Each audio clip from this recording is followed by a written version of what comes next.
Good morning, students, all of you know that organisms need food, water and oxygen for their survival.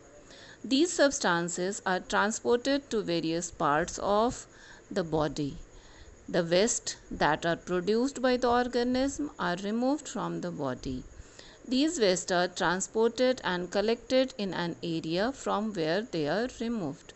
That means in all the living organisms there is transportation of some substance which they require for different functions, and there is transportation of waste material also.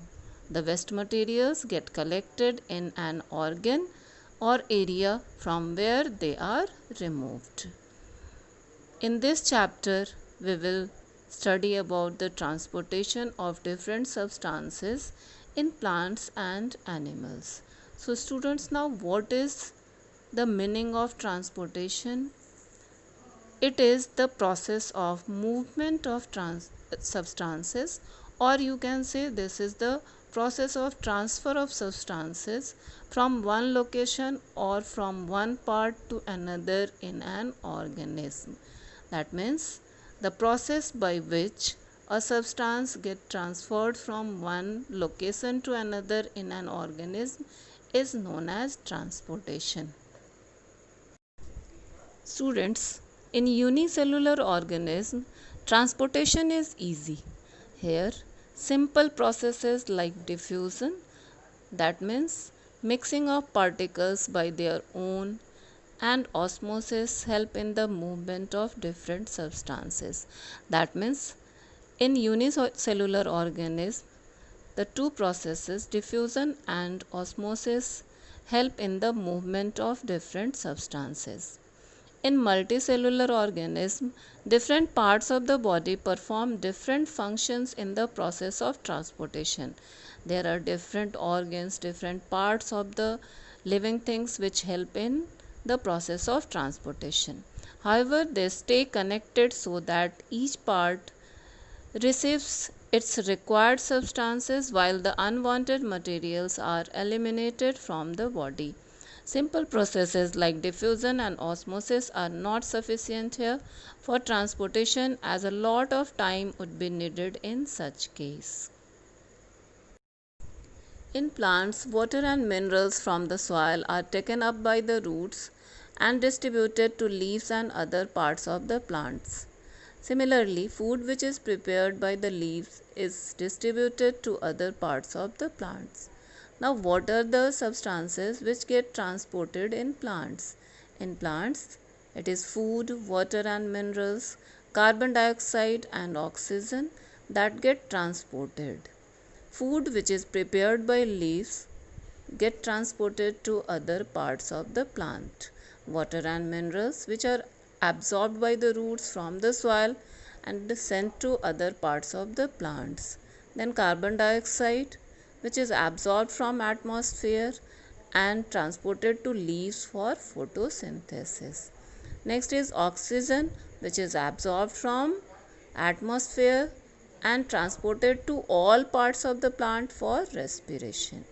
So these are the different substances and their distribution, their transportation in plants. Now, how these things get transported in plants?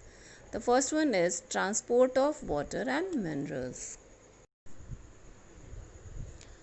Now, transportation of water and minerals. Students, as you know that plants obtain water and minerals from the soil, and this is usually done through the roots. That means roots absorb water and minerals from the soil, and roots have root hairs that increase the surface area for the absorption of water and minerals. That means the function of root hairs is to increase the surface area for absorption of water and minerals. The absorbed water and minerals are transported to the other parts of the plant by a network of tubes called xylem. You can compare this network of tubes to the network of pipelines that bring water to your house from the water purifying units.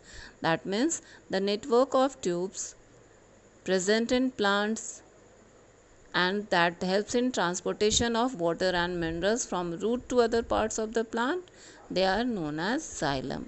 There is a separate network of tubes also which is present in plants, and they transport food from leaves, and they are known as phloem. That means students, there are two different network of tubes present in a plant, one which transports water and minerals from root to different parts of the plant, they are known as xylem, and another which transports prepared food from leaves to the other parts of the plant, they are known as phloem. Xylem and phloem thus make up the conducting tissues of a plant. They are also called vascular tissues as they are present in special structure called vascular bundles. That students, we discussed about the transportation, what is the requirement of transportation, what are the substances get transported in plants, and how water and minerals get transported from root to different parts of the plant. Now we will discuss different topics in different session. That's all for today. Thank you. Have a nice day.